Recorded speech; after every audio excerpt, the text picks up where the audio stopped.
Hello guys, welcome back to my YouTube channel Vihas world. ఈరోజు మనం చేయబోయే రెసిపీ వచ్చేసి గార్లిక్ టమాటో చట్నీ. ఇప్పుడు ఎలా చేయాలో చూద్దాం రండి. ముందుగా కొన్ని టమాటోస్ని తీసుకొని వాటిని కట్ చేసి పెట్టుకోవాలి. నెక్స్ట్ వచ్చేసి స్టవ్ ఆన్ చేసుకొని ప్యాన్ హీట్ అయ్యాక కట్ చేసి పెట్టుకున్న టమాటోస్ని ప్యాన్లో వేసుకోవాలి. అలాగే కొద్దిగా సాల్ట్ని కూడా వేసుకోవాలి. లో ఫ్లేమ్లో టమాటోస్ని కుక్ అవ్వనివ్వాలి. సాల్ట్ వేసుకోవడం ద్వారా మనకు టమాటోస్ అనేది తొందరగా ఉడుకుతుంది. టమాటోస్ని ఉడికించుకున్నాక వాటిని కొద్దిసేపు చల్లారబెట్టుకోవాలి. నెక్స్ట్ ఒక మిక్సీ జార్ తీసుకొని అందులో మనం ఉడికించుకున్న టమాటోస్ని యాడ్ చేసుకోవాలి. అలాగే కొన్ని గార్లిక్ని కూడా యాడ్ చేసుకోవాలి. గార్లిక్ వేసుకున్నాక ఒకసారి గ్రైండ్ చేసుకోవాలి. గ్రైండ్ చేసుకున్న తర్వాత ఒక హాఫ్ స్పూన్ వరకు చిల్లీ పౌడర్ని వేసుకోవాలి.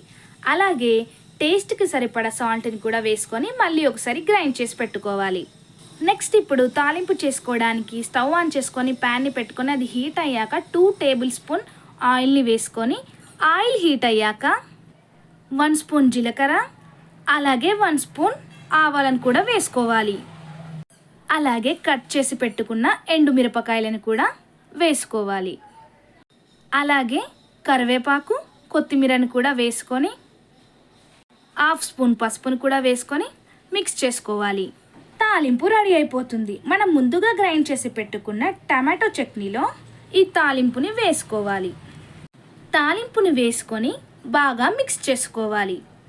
ఈ గార్లిక్ టమాటో చట్నీని మనం దోశలో కానీ ఇడ్లీ అండ్ రైస్లో కూడా తినొచ్చు. మీరు కూడా ఒకసారి ట్రై చేసి చూడండి, మీకు తప్పకుండా నచ్చుతుంది. మరిన్ని వీడియోస్ కోసం ఛానల్ని సబ్స్క్రైబ్ చేసుకోండి. Thanks for watching this video till the end. Subscribe for more.